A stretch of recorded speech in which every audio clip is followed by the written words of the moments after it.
Bismillah, alhamdulillah, wassalatu wassalamu ala rasulillah, la hawla wa la quwata illa billah, amma ba'd. Qala al-musannifu rahimahullahu ta'ala, nafanallahu bihi wa bi'ulumihi fitarini amin ya rabbal alamin.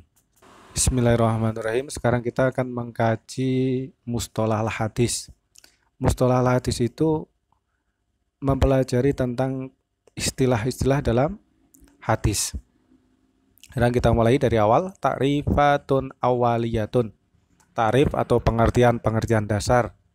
Yang pertama, ilmu mustalah. Ilmu mustalah itu apa? Ilmun bi usulin wa qaida yu'rafu bihal ahwalul sanad wal matni min haitsul qabul wa rad. Ilmu mustalah al hadis atau ilmu mustalah adalah ilmu tentang dasar-dasar dan kaidah yang mana dengan dasar dan kaidah tersebut bisa diketahui tingkah atau keadaan sanad dan matan dari segi diterima atau ditolak. Jadi ilmu mustalah adalah ilmu tentang dasar dan kaidah untuk mengetahui sanad dan matan apakah ditolak atau diterima. Yang kedua, maudhu'nya, substansinya atau yang dibahas dalam ilmu mustalahah adalah ilmu mustalah hadis adalah as-sanad wal matan, yaitu sanad dan matan dari sekira ditolak atau diterima. Buahnya dari ilmu mustalah yaitu bisa membedakan antara hadis sahih dari hadis yang tidak sahih atau hadis dhaif. Selanjutnya adalah hadis. Lughatan al-jadid wa yujma'u ala ahaditsa ala khilafil qiyas. Hadis secara bahasa artinya adalah baru. Hadis dijamakkan menjadi ahadits dengan tanpa qiyas atau menyimpang dari qiyas. Adapun hadis secara istilah adalah ma udhifa ilan nabi min qaulin aw fi'lin aw taqririn aw sifatin. Itu suatu perkara yang disandarkan kepada Nabi Muhammad SAW dari ucapan atau tindakan atau penetapan atau sifat. Jadi hadis itu adalah tindakan, ucapan, penetapan, dan sifatnya Nabi. Selanjutnya adalah khobar. Al-khobar lughatan an-naba wa jamuhu akhbar. Khobar secara bahasa artinya naba atau kabar, dijamakkan menjadi akhbar.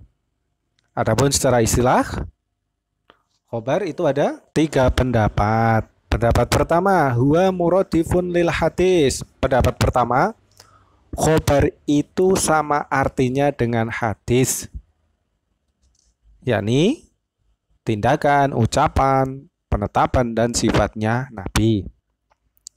Pendapat kedua, mughayyirun lah. Khobar itu berbeda dengan hadis.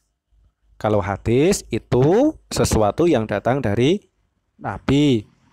Kalau khobar itu suatu perkara yang datang dari selain Nabi. Pendapat ketiga, amu minhu. Khobar lebih umum daripada hadis. yakni hadis itu suatu perkara yang datang dari Nabi, sedangkan khobar sesuatu yang datang dari Nabi dan selain Nabi. Selanjutnya asar. Asar secara bahasa artinya baqiyatu syai', yaitu sisa dari sesuatu atau bekasnya. Adapun secara istilah, asar itu ada 2 pendapat. Pendapat pertama yaitu muradif lil hadis, yaitu sama seperti hadis, yakni ucapan, tindakan, penetapan, ketetapan, dan sifatnya Nabi. Yang kedua berbeda dari hadis, yaitu ma'udhifa ila sahabah wa tabi'in, yaitu suatu perkara yang disandarkan kepada sahabat dan tabi'in dari ucapan dan tindakan mereka. Jadi menurut pendapat kedua, asar adalah ucapan dan tindakan sahabat dan para tabi'in. Selanjutnya isnad. Apa itu isnad? Al-isnad lahu maknayani. Isnad itu ada 2 makna. Yang pertama, hasbul hadis ila qailihi musnadan. Yang pertama, membangsakan hadis kepada yang mengucapkan secara disandarkan. Yang kedua, silsilatu rijal al-musalatu lil matni. Silsilah atau rangkaian rijal atau rawi yang disambungkan kepada matan. Wa huwa bihadzal makna muradifun lisanad.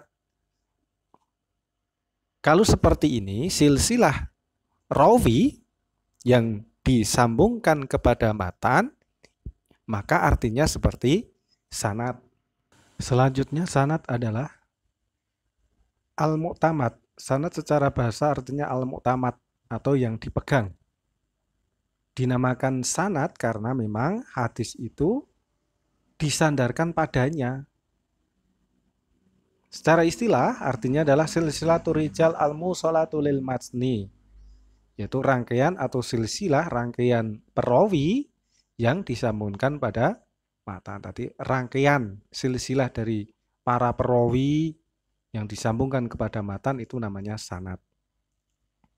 9. Matan al-matnu lughatan ma soluba wartafa minal ardi. Matan secara bahasa adalah sesuatu yang keras dan tinggi dari bumi. Kalau secara istilah, ma yantahi ilaihi sanad min kalamin. Matan adalah kalam yang terakhir dari sanad. Nanti kita contohkan di belakang, nanti akan paham.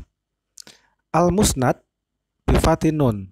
Musnad secara lughat adalah ismu maf'ulin, isim maf'ul dari asnada.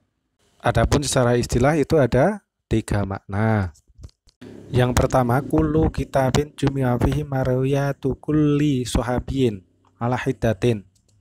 Setiap kitab yang di dalamnya terkumpul riwayat-riwayat sahabat menurut ketentuan yang telah ditentukan. Yang kedua, al-hadis al-marfu al-mutasil sanadan. Hadis marfu yang mutasil secara sanad.